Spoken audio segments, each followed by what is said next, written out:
Hello! എല്ലാവർക്കും സുഖാണല്ലോ അല്ലേ? അപ്പോൾ നമ്മൾ ഇന്ന് ഉണ്ടാക്കാൻ പോണത് ഒരു മുട്ടക്കറിയാട്ടോ. അപ്പോൾ ഈ കറി ഞാൻ മുമ്പും ഉണ്ടാക്കി അത് കൊള്ളാമെന്ന് എനിക്ക് തോന്നി. അപ്പം ഞാൻ പിന്നെ വിചാരിച്ചു ഇനി ഉണ്ടാക്കുമ്പോൾ എന്തായാലും അത് നിങ്ങളെ കൂടെ കാണിക്കണമെന്ന്. അപ്പോൾ ഇന്നിപ്പോൾ അങ്ങനെ അങ്ങ് കാണിച്ചേക്കാമെന്ന് കരുതി. അപ്പോൾ അതിനായിട്ട് ഞാനിവിടെ ഒരു പാത്രം ചൂടാക്കാൻ വെച്ചിട്ടുണ്ട്. അതൊന്ന് ചൂടായി വന്നപ്പോൾ അതിലേക്ക് 1 ടേബിൾ സ്പൂണോളം എണ്ണ ഒഴിച്ച് കൊടുക്കുന്നുണ്ട് കേട്ടോ. ഇനി ഈ എണ്ണ ഒന്ന് നന്നായിട്ട് ചൂടായി വരുമ്പോൾ ഇതിലേക്ക് 4 മീഡിയം സൈസിലുള്ള സവാള ഒന്ന് സ്ലൈസ് ചെയ്ത് അതും കൂടി ഇട്ട് കൊടുക്കുന്നുണ്ട്. പിന്നെ അതിൻ്റെ കൂടെ തന്നെ നമ്മൾ ഇട്ട് കൊടുക്കുന്നത് ഇഞ്ചിയാണ് കേട്ടോ. 1 ഇഞ്ച് വലുപ്പത്തിലുള്ള ഇഞ്ചി കൂടി ചെറുതായിട്ട് മുറിച്ച് ഇട്ട് കൊടുക്കുന്നുണ്ട് കേട്ടോ. ഇനി നമുക്കിത് നന്നായിട്ടൊന്ന് ഇളക്കി കൊടുത്ത് അതൊന്ന് വേവിച്ചെടുക്കാം. അധികം അങ്ങ് ബ്രൗൺ കളർ ആവുന്നവരെ വഴറ്റിയെടുക്കേണ്ട കാര്യമില്ല. ജസ്റ്റ് ഒന്ന് നമുക്ക് സവാള ഒന്ന് വെന്ത് കിട്ടിയാൽ മാത്രം മതി കേട്ടോ. അപ്പോൾ അത് നന്നായിട്ട് നമുക്ക് ഇളക്കി കൊടുക്കാം. പിന്നെ ഈ സവാള പെട്ടെന്ന് വെന്ത് കിട്ടാൻ വേണ്ടി ഉപ്പ് ചേർത്ത് കൊടുക്കുന്നത് നല്ലതാണെന്നറിയാമല്ലോ. അതുകൊണ്ട് തന്നെ ഈ സമയത്ത് നമുക്ക് പാകത്തിനുള്ള ഉപ്പും കൂടി അങ്ങ് ചേർത്ത് കൊടുക്കാം. അപ്പോൾ പിന്നെ പെട്ടെന്നൊന്ന് വെന്ത് കിട്ടുമല്ലോ. പിന്നെ നിങ്ങളെൻ്റെ ചാനൽ ആദ്യമായിട്ടാണ് കാണുന്നതെങ്കിലേ ഒന്ന് ലൈക്ക് ചെയ്യാനും സബ്സ്ക്രൈബ് ചെയ്യാനൊന്നും മറന്നു പോകരുത് കേട്ടോ. അല്ല നേരത്തെ കണ്ടവരാണെങ്കിലും സബ്സ്ക്രൈബ് ചെയ്തിട്ടില്ലെങ്കിൽ ഒന്ന് സബ്സ്ക്രൈബ് ചെയ്തേക്കണേ.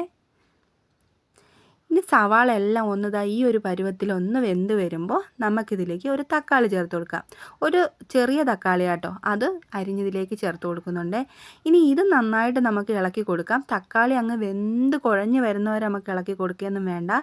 തക്കാളി ഇതുപോലെ തന്നെ ഒന്ന് വെന്ത് കിട്ടിയാൽ മാത്രം മതി കേട്ടോ. അതുവരെ നമുക്കൊന്ന് ഇളക്കി കൊടുക്കാം. തക്കാളി ഏകദേശമൊക്കെ ഒന്ന് വെന്ത് വന്നിട്ടുണ്ട്. നമുക്കിനി ഇതിലേക്ക് കുറച്ച് പൊടികൾ ചേർത്ത് കൊടുക്കണം. അധികം പൊടികളൊന്നും ചേർത്ത് കൊടുക്കുന്നില്ല. നമ്മൾ സാധാരണ മുട്ടക്കറിയിൽ ചേർക്കുന്ന അതേ ഇൻഗ്രീഡിയൻസ് ഒക്കെ മാത്രമേ ചേർക്കുന്നുള്ളൂ കേട്ടോ. ചെറിയൊരു വ്യത്യാസം മാത്രമേ ഇതിൽ വരുത്തുന്നുള്ളൂ. അതെന്താണെന്ന് നിങ്ങൾക്ക് വഴിയേ മനസ്സിലാവും കേട്ടോ.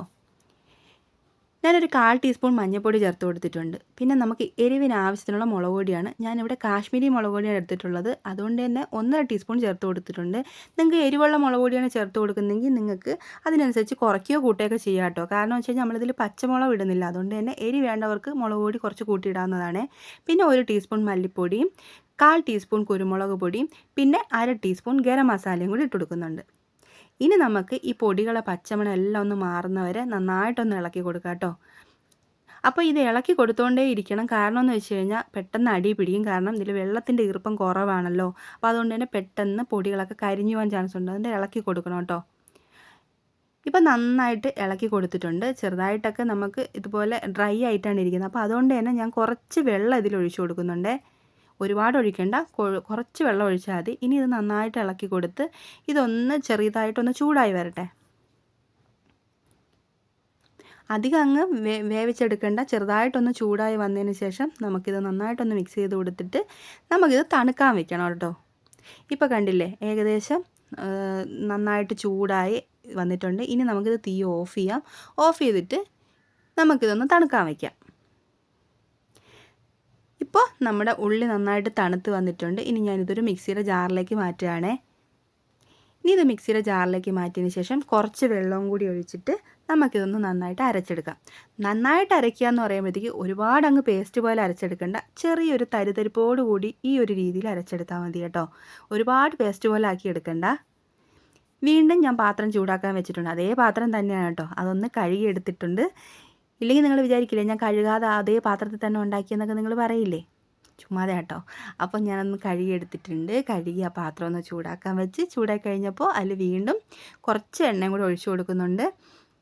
ഇനി എണ്ണ ചൂടായി വന്നപ്പോൾ അതിലേക്ക് കടുകിട്ട് കൊടുത്തു. 1/2 ടീസ്പൂൺ കടുകിട്ട് കൊടുത്തിട്ടുണ്ട്. ഇനി അതൊന്ന് പൊട്ടിക്കഴിയുമ്പോൾ അതിലേക്ക് 2 വറ്റൽമുളക് മുറിച്ചതും 1 തണ്ട് കറിവേപ്പില കൂടി ഇട്ട് കൊടുക്കാം. ഇനി നമുക്ക് ഇതുപോലെ അരച്ച് വെച്ചിരിക്കുന്ന നമ്മുടെ സവാളയില്ലേ, അത് ഇതിലേക്ക് അങ്ങ് ഒഴിച്ചു കൊടുക്കാം കേട്ടോ. ഒഴിച്ചു കൊടുത്തതിന് ശേഷം നമുക്കിതിൽ കുറച്ച് വെള്ളത്തിൻ്റെ ആവശ്യം കൂടെ ഉണ്ടല്ലോ. അപ്പോൾ അത് ആ മിക്സിയുടെ ജാറിൽ തന്നെ കഴുകി നമുക്കതങ്ങ് ഒഴിച്ചു കൊടുക്കാം. ഇത് നന്നായിട്ടൊന്ന് മിക്സ് ചെയ്ത് കൊടുക്കാം കേട്ടോ. എന്നിട്ട് ഇത് തിളയ്ക്കാൻ വിടാം.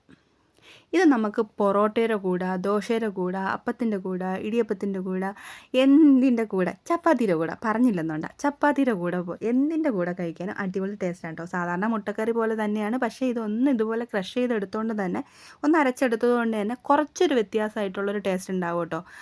അപ്പോൾ നിങ്ങൾ ഇതുപോലെ ഇതുവരെ ഉണ്ടാക്കി നോക്കിയിട്ടില്ലെങ്കിൽ ഒന്ന് ഉണ്ടാക്കി നോക്കാൻ മറക്കരുത് കേട്ടോ. കറി നന്നായിട്ട് തിളച്ച് വന്നപ്പോൾ ഇതിലേക്ക് പുഴുങ്ങി വെച്ചിരിക്കുന്ന മുട്ട ചേർത്ത് കൊടുത്തിട്ടുണ്ട്. അപ്പം മുട്ടയിൽ ഞാൻ ചെറുതായിട്ടൊന്ന് വരഞ്ഞു കൊടുത്തിട്ടുണ്ട്. അത് വേണമെങ്കിൽ ചേർത്ത് കൊടുത്താൽ നിർബന്ധമൊന്നുമില്ല കേട്ടോ. അത് ആ മസാലയൊക്കെ ഒന്ന് പിടിക്കാൻ വേണ്ടിയിട്ടാണ്. ഇനി ഞാൻ അതിൻ്റെ മുകളിലോട്ട് കറി അങ്ങ് കോരി ഒഴിക്കുന്നുണ്ട്.